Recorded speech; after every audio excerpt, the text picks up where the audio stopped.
on the March.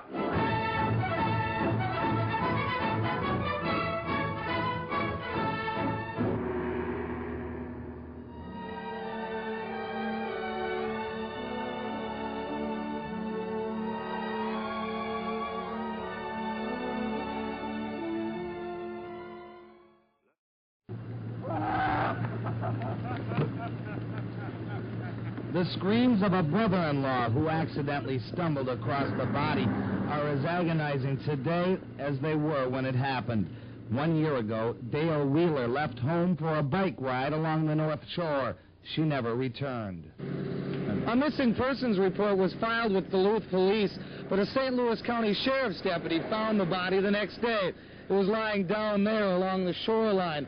The killer had placed a log over the body to try and cover the crime. Wheeler was last seen alive about 1:30 that afternoon. Witnesses say they saw a scruffy, bearded man in the area. Authorities published this picture and received hundreds of phone calls. But now, the authorities say they think they've talked with the man in question and that he is not a suspect. The first motives that came to our mind at the time was a possibility of a sexual-related motive, either attempted rape or the motive of theft. Her purse and some of her belongings had been missing and were located later down the beach. But now even the motive is uncertain. Sergeant Robert Ojard points out that nobody rapes someone on a bright sunny day when there's hundreds of people around. As far as theft, Dale Wheeler was not carrying anything valuable enough to be murdered for. So for now, authorities are stumped. They say they have even discussed the possibilities of an extramarital affair and that a woman may have committed the crime, but that cannot be proven. The victim's family is resigned to the tragedy now. Dale Wheeler's parents left town this week to observe the anniversary of their daughter's death alone. Her brother thinks the killing may have been the work of a serial murderer, but we may never know. There is no statute of limitations on murder, so until the case is solved, it will remain open. On the North Shore, Steve Boffin, TV6 News.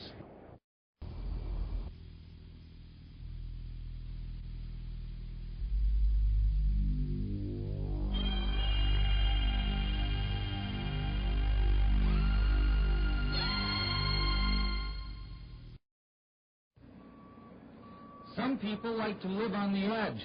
The sense of danger excites them. Sherry Evert is not one of them. Her Duluth apartment overlooks the trench being built for the new freeway, and last night the ground fell in. The kids came in, they noticed, they heard noises and stuff down in the pit, whatever you call it. And so we went down there and we heard the earth actually falling and the boards breaking and stuff. This is not the first time it's happened. The contractor has built walls to hold back the earth, but when it rains, the walls collapse.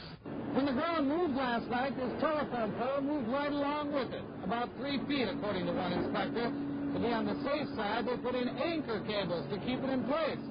That pole is less than 5 feet away from the house, and so far, inspectors say the house has not moved.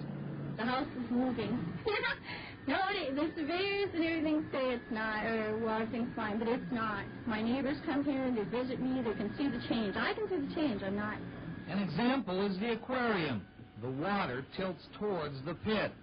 Sherry says the ceiling beams are separating from the roof, and the kitchen sink has pulled away from the wall. An inspector hired by the state blames the problems on the weather and says he would have no reservations about living in the apartment. Sherry Evert says he can have it. In Duluth, Steve Boffin, News 11, the Duluth Bureau.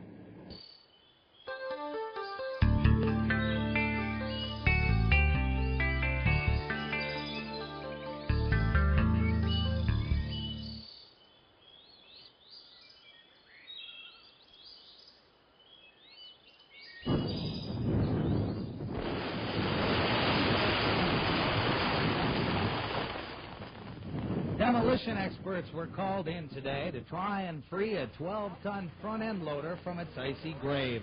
The loader went through the ice 3 weeks ago into the St. Louis River when it was being used by a Minneapolis construction company that's now in the process of tearing down the old Arrowhead Bridge. Well, it was down on the slope where the channel is, probably about 25 feet of water. What we did is we floated it up with all the airbags, and with the crane we drug it till we hit the land, and that was it.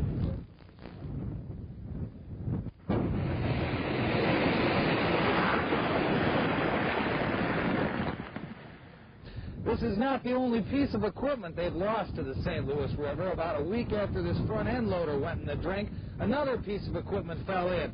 However, that one came out much easier than this one.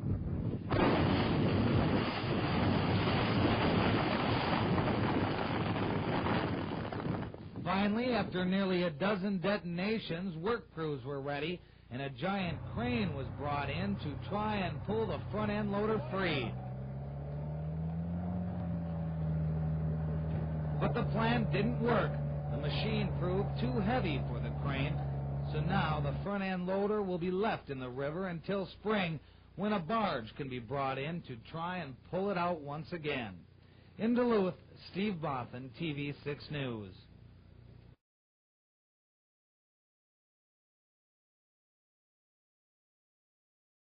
Okay.